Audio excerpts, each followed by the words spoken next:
Hi friends, welcome to Zeenath'sworld. இன்னைக்கு நம்ம சேனல்ல நம்ம பண்ண போற ரெசிபி சோயா மஞ்சூரியன். இது எப்படி ஈஸியா டேஸ்டா பண்றதுன்னு இன்னைக்கு நம்ம பாப்போம். நான் சோயா பாலை ஹாட் வாட்டர்ல ஒரு 10 நிமிஷம் நல்லா ஊற வச்சிருக்கேன்.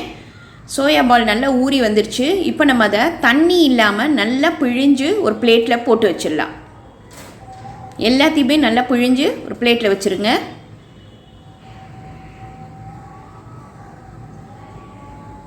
இப்போ நான் இங்கே அடுப்பில் பேனில் 1 ஸ்பூன் ஆயில் ஊற்றிக்கிறேன். ஆயில் நல்லா காஞ்ச ஒன்று நம்ம பிழிஞ்சு வச்சுக்கிற அந்த சோயா பாலை இதில் போட்டு ஒரு 5 நிமிஷம் நல்லா வதக்கி எடுத்துடலாம். நல்லா ப்ரௌன் ஆகிற வரைக்கும் இதை ஃப்ரை பண்ணிடுவோம். இங்கே பாருங்கள், இந்த அளவுக்கு வந்தால் போதும். இப்போ இதை நம்ம எடுத்து ஒரு பிளேட்டில் வச்சிடலாம். அதே பேனில் ஒரு 2 ஸ்பூன் ஆயில் ஊற்றிக்கலாம். ஆயில் நல்லா காயட்டும். வெங்காயத்தை இந்த மாதிரி பெருசு பெருசாக கட் பண்ணி வச்சுக்கோங்க. குடமிளகாவும் கட் பண்ணி வச்சுருங்க.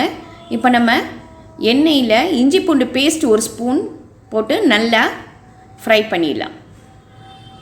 நம்ம எண்ணெயிலேயே ஃப்ரை பண்ணோன்னா அந்த இஞ்சி பூண்டு டேஸ்ட்டு டிஃப்ரெண்ட்டாக இருக்கும், ரெசிபியும் நல்லாயிருக்கும்.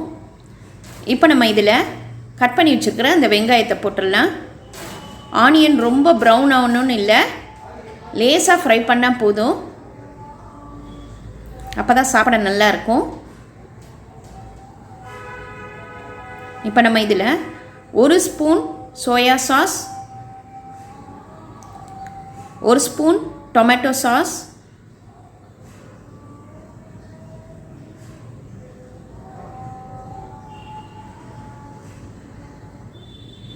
அப்புறம் 1 ஸ்பூன் ரெட் சில்லி சாஸ்.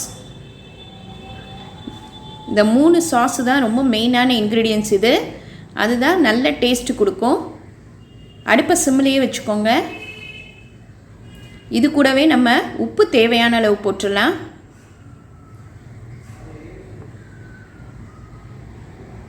மிளகாய்த்தூள் 1 ஸ்பூன்.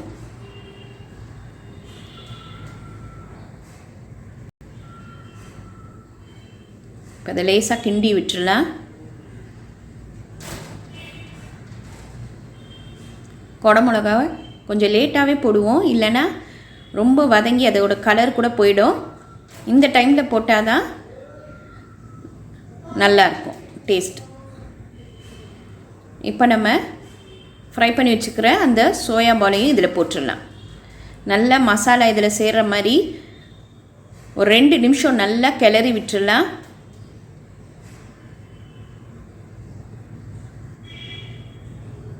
இப்போ நம்ம கார்ன்ஃப்ளவர் மாவு ஒரு 2 ஸ்பூன் எடுத்துப்போம். அதில் ஒரு 1/2 கிளாஸ் தண்ணி ஊற்றி கட்டிப்படாமல் நல்லா கரைச்சிடலாம்.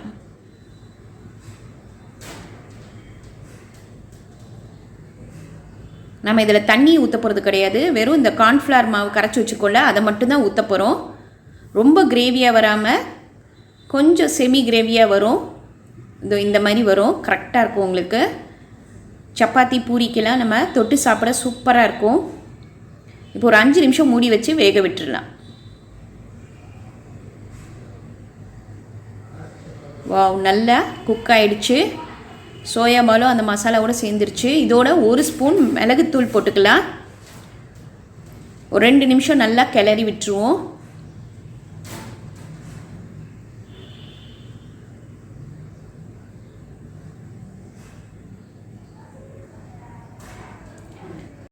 நம்ம சிக்கன் பண்ணுறதுக்கு பதிலாக இந்த மாதிரி சோயா பால் வச்சு சோயா மஞ்சூரியன் பண்ணி கொடுத்தோன்னா பசங்க விரும்பி சாப்பிடுவாங்க.